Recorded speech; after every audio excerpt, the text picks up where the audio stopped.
Ayan, hello po sa ating lahat. Unang-unang gusto ko pong pasalamatan yung mga taong sumusuporta ngayon kay Viancy.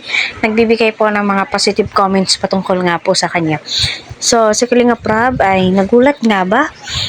Sa kanyang nakita doon kila Viancy. Unang-una, alam naman po natin, no, na kailangan po talaga nating kumayod na kahit na may nagbibigay na po sa atin, wag po natin iasa lahat, no?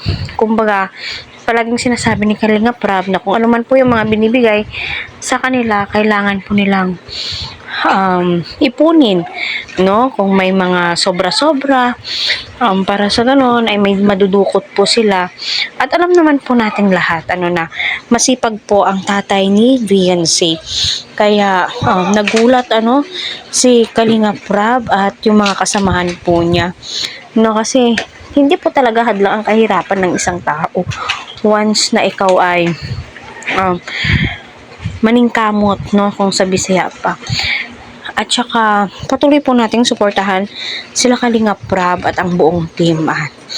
Ang kagandahan din po dito sa pamilya ni Viancy ay nagtulong-tulong po sila na magkakapatid. Tatay niya, para sa ganun ay mairaos po nila yung pang-araw-araw po nilang pangangailangan, which is saludo naman po si Kalinga Prab. So panoorin po natin. Saan yun tayo? Ha? May buko. Grabe si tatay, oh. Buti nakakapagtrabaho ngayon si tatay mo. Kumusta ka naman, Viancy? Okay naman po, Kuya Rob. Ayun po, no, galing pa po si tatay sa bundok para kumuha ng buko. Siguro, titinda ni tatay yan, or kakainin po nila. At yun na po, no, yung kapatid ni Viancy ay gumagawa nga po ito ng walis, which is natutuwa po itong si Kalinga Prab dahil nga po nakikita po niya nagtutulungan po sila, 'di ba?